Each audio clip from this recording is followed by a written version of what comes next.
60 Minutes Rewind.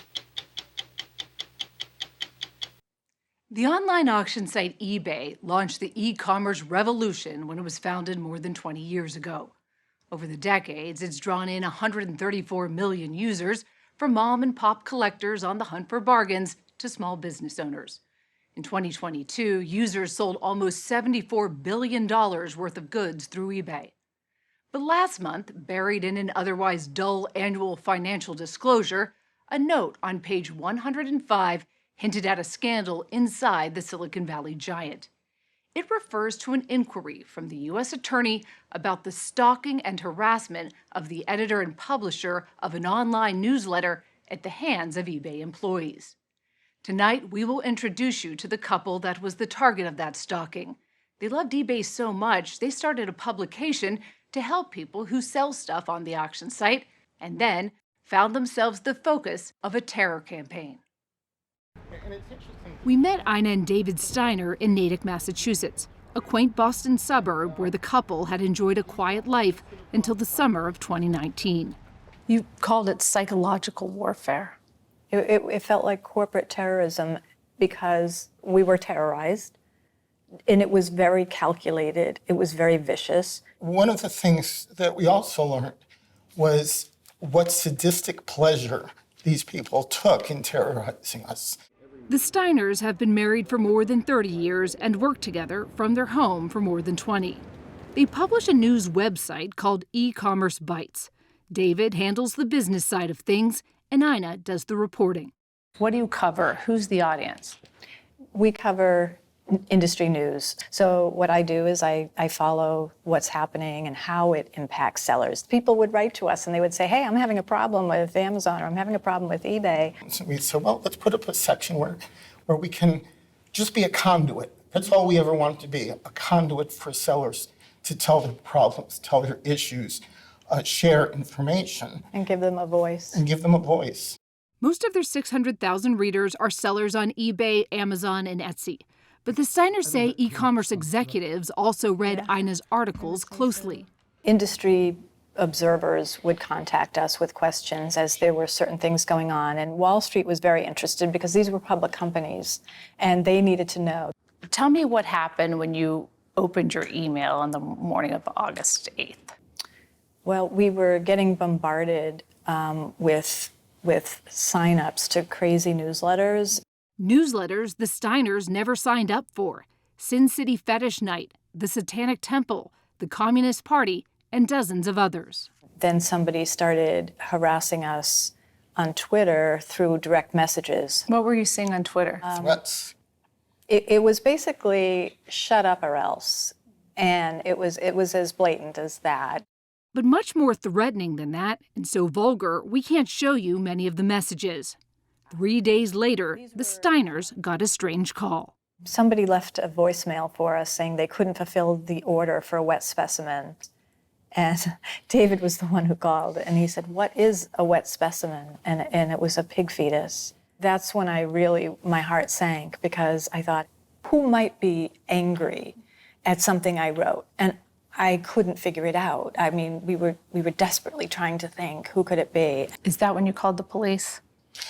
Every step along the way, but that was the first. We would report it, and when the police drove up to the front door, we had to put on, a rational face. We couldn't show how terrified we were. After the police officer took the report, he stepped outside and said, "There's a package here." So he waited, and when I opened up the package, it looked like flesh and hair, and I kind of yelled or shrieked. It was a pig mask from the horror movie Saw. The plot involves a psychopath who tortures his victims. The last thing they see is the mask. I imagine as this is happening, you're not only thinking, who is this person, but what are they going to do next? Oh, that was the question. What are they going to do next? Over the next week, someone sent boxes of live cockroaches and spiders to the Steiners. Pornography was sent to their neighbors, but addressed to David. On social media, the Steiners' home was listed as the site of yard sales and sex parties. And then this book about surviving the loss of a spouse, addressed to David, arrived at the Steiners' doorstep. It was a death threat. And to be followed up a few short days later with a funeral wreath, an expensive funeral wreath, it only confirmed that these people were going to hurt or kill Ina. You were afraid for her life. I was terrified I was going to lose her. Police at first thought it might be a small-town prank. David installed more security cameras at their home. But for 3 weeks, the threats and packages kept coming. As this is going on, what's it like to be inside your house? When it would get dark out at night, that's when I would really be terrified. You guys started sleeping in separate rooms at one point? What we wanted to do was to make sure that if someone did break in, that at least one of us could either call the police or escape. The Steiners were afraid inside their house and afraid to leave it after David noticed a van and later a car following him. He was terrified, but managed to get a photo of the license plate. That broke open the case.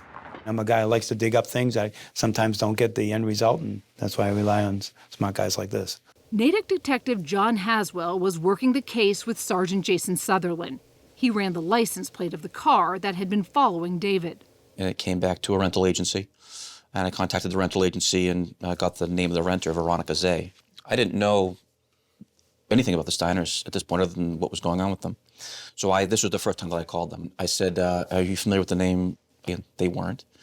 And while I was saying that, I think Mrs. Steiner did her own little search and said, oh my God, she works for eBay. I don't know. I can't describe how flabbergasted we were. eBay? I mean, what was an eBay employee doing in a rental van following David? Did she It blew our minds. send all these things? Was it eBay that did this to us? I mean, it was inconceivable. Sergeant Sutherland tracked Veronica Zay's rental car to the Boston Ritz-Carlton and called her from the lobby. And I fully expected her to come down and say, hand me a business card and say, I'm from eBay and we're doing an investigation, and yeah, I drove by the house. We called up to the room and she said she'd be down after she had a conference call. She never showed up. Zay left town without talking to police, but Detective Haswell had been chasing down another lead. He learned the funeral wreath sent to the Steiners was bought with a gift card from a grocery store in Silicon Valley, not far from eBay headquarters. Yeah, they're less than 8 miles away, and he was able to get photographs of them purchasing the gift cards, and it was Veronica Zay again. The FBI took over. 10 months later, the U.S. Attorney in Massachusetts, Andrew Lelling, announced the indictments of 6 employees and contractors from eBay. The complaint alleges that the victims were targeted because eBay executives were unhappy with the coverage of eBay on the couple's website. It didn't take us an hour to realize the ramifications of a public company trying to destroy a journalist. They were attacking the First Amendment, freedom of the press. They wanted to destroy Ina and our publication. Former federal prosecutor Andrew Lelling says the plan to target the Steiners was hatched at eBay. What was unique about this case is that you had relatively senior management at a Fortune 500 company who thought it was a good idea to launch what can only be described as a campaign of terror, targeting a middle-aged couple in Natick. Why? Well, the why is actually harder than it seems. Investigators learned in April of 2019, eBay's then CEO, Devin Wenig, shared a link to this post Dinah had written about his annual pay. eBay's chief communications officer, Steve Weimer, wrote back, "We're going to crush this lady."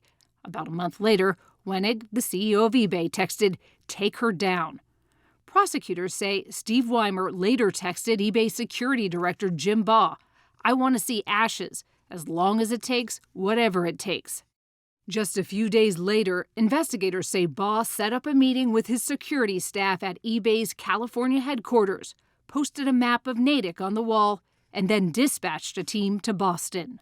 7 people who worked for eBay's safety and security unit, including 2 former cops and a former nanny, all pled guilty to stalking or cyberstalking charges. Senior security director Jim Baugh was sentenced to 5 years in prison. Veronica Zay was sentenced to a year of home confinement and probation. But to date, eBay has not been charged with any crimes. The company said in a statement to 60 Minutes, the conduct of the former employees was wrong and it has cooperated fully with the government investigation.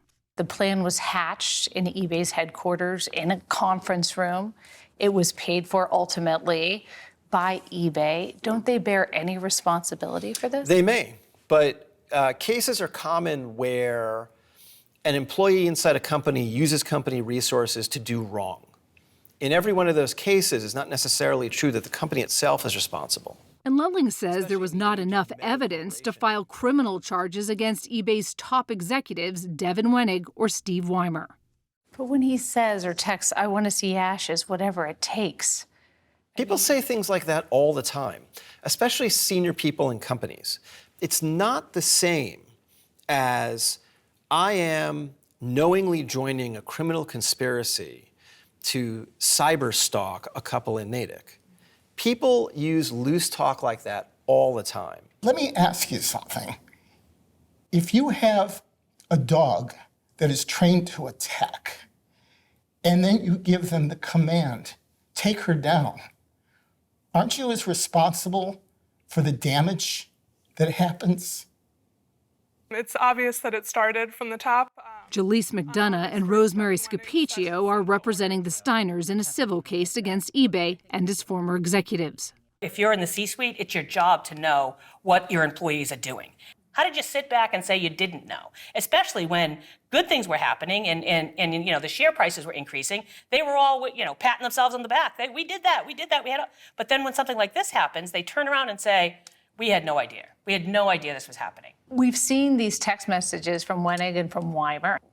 I was under the impression they turned over all their text messages. That didn't happen? No. Weimer deleted his text messages. There was a notice that went out to everyone to say, there's this criminal investigation, preserve the evidence. Weimer immediately deletes everything. That's obstruction of justice. If I did that, I'd be sitting in a jail cell somewhere right now. The current U.S. attorney has said the investigation into eBay is ongoing. Steve Weimer was fired for cause by eBay and now runs the Boys and Girls Clubs of Silicon Valley. He has said his texts were mischaracterized and that he learned of the employee's conduct only after the fact. The former CEO, Devin Wenig, said in a statement to 60 Minutes that he was appalled at what happened, and had he been aware of it at the time, he would have stopped it. Wenig resigned from eBay in September of 2019 with a $57 million exit package.